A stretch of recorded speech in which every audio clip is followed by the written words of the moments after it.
السلام علیکم ورحمۃ اللہ وبرکاتہ۔ بہت روایتی انداز میں لوگ کہتے ہیں ہوئی تاخیر تو کچھ باعث تاخیر بھی تھا، مگر حقیقت ہے کہ آج ایک نہیں ایک سے زائد باعث تاخیر ہو گئے، اور مجھے وقت کی تنگی کا بھی احساس ہے، اور میں گھڑی دیکھ کے بولنا بھی جانتا ہوں الحمدللہ۔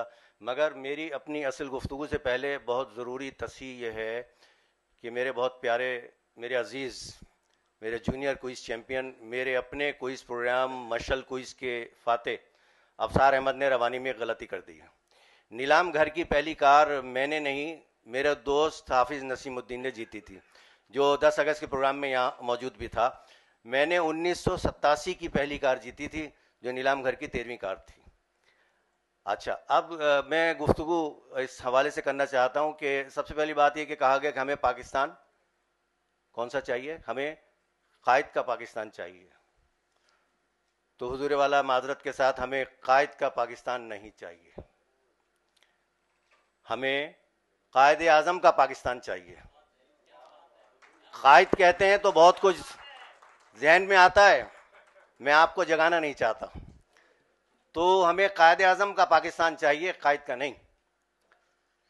یہ پہلی بات ہو گئی، اور دوسری بات یہ ہے کہ قائد کا پاکستان، قائد اعظم کا پاکستان کیا ہے، کیا ہونا چاہیے، کیا ہو سکتا ہے، اس پہ بہت لمبی گفتگو، بہت طویل تحریریں، کتب، بہت کچھ لکھا گیا، کہا گیا، لکھا جاتا ہے، لکھا جا سکتا ہے۔ میں یہ عرض کروں گا کہ سب سے پہلے ہمیں اپنے ذہنوں سے یہ ابہام دور کرنا ہوگا کہ قائد اعظم محمد علی جناح چاہتے کیا تھے۔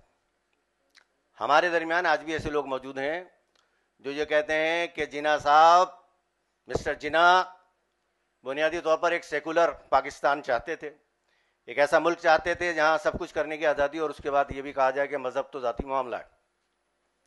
اس پہ لوگوں نے لکھ لکھ کے قلم توڑ دیے، اور سب سے زیادہ معزز نام مجھے اس حوالے سے لگتا ہے ڈاکٹر صفدر محمود کا، میرے بزرگ محقق۔ میں تفصیل میں جائے بغیر عرض کروں گا کہ قائد اعظم کی تقاریر میں جو ابہام لوگوں نے اپنے طور پر سمجھ لیا انگلش سے اردو ترجمے میں اور اس کی تشریح میں، وہ دور ہونا لازمی ہے۔ قائد اعظم کیا چاہتے تھے، کیا نہیں چاہتے تھے، اس بارے میں سب سے پہلے موٹی موٹی دو باتیں یاد رکھیے۔ قائد اعظم ولی تھے نہ پیغمبر، وہ ایک عام انسان تھے، اور بہت سے عام انسانوں سے برتر بہتر انسان تھے، مگر وہ اولیاء کی یا پیغمبروں کے صف میں شامل نہیں تھے کہ ان سے کوئی غلطی سرزد نہ ہو۔ اور اسلام میں اندھی تقلید نہیں ہے، شخصیت پرستی نہیں ہے کہ میں اگر بہتوں کے نزدیک بڑا ہوں، محترم ہوں، تو جو میں بک دوں گا بس وہ سند ہو جائے گا۔ ایک بات۔ دوسری بات یہ ہے کہ جو تقاریر کا ابہام ہے وہ ہمارا پیدا کیا ہوا ہے، اور اس کی بڑی تفصیل ہے۔ مختصراً یہ ہے کہ اگر قائد اعظم ایک لا دین ریاست چاہتے تھے، اب سیکولر کی جو بحث ہے وہ الگ تفصیل ہے، میں اس میں نہیں لے جا رہا، تو وہ اگر ایک لا دین مملکت چاہتے تھے تو انہیں کیا پڑی تھی کہ علماء کو نہ صرف شامل کرتے، علماء کو، مشائخ کو، بلکہ ان سے کہتے کہ آپ ہماری مدد کیجئے اور فلاں فلاں علاقوں میں جا کے اس مقصد کے لیے پرچار کیجئے، لوگوں کو آمادہ کیجئے۔ انہیں کیا پڑی تھی کہ مفتی اعظم فلسطین سے مذاکرات کرتے، بات کرتے، اپنے نمائندے علامہ شاہ عبد العلیم صدیقی رحمۃ اللہ علیہ کو بھیجتے۔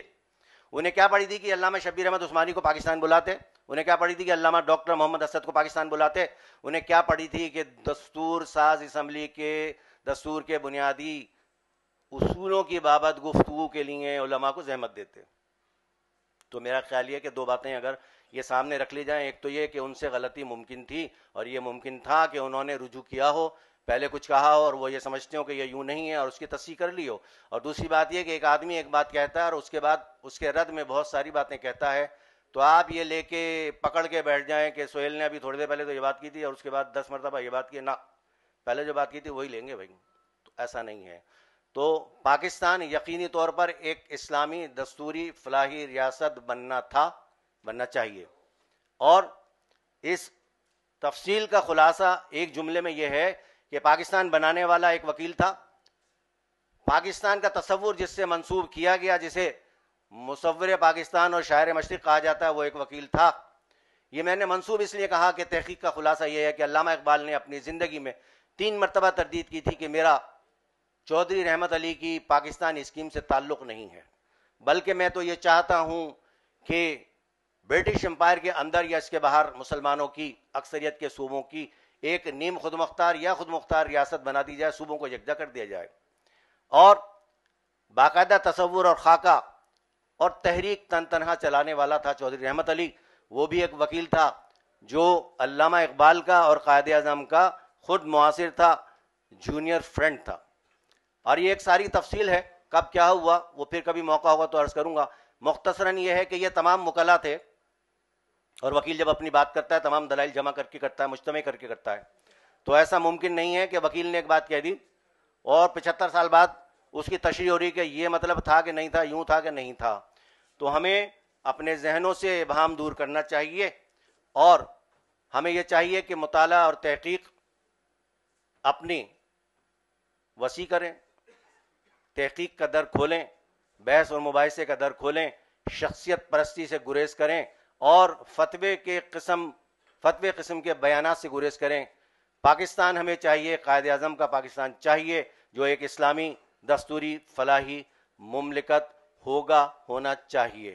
میرا خیال یہ ہے کہ یہ خلاصہ ہے آج کی تمام گفتگو کا, آج کے تمام موضوع کا. وما علینا الا البلاغ.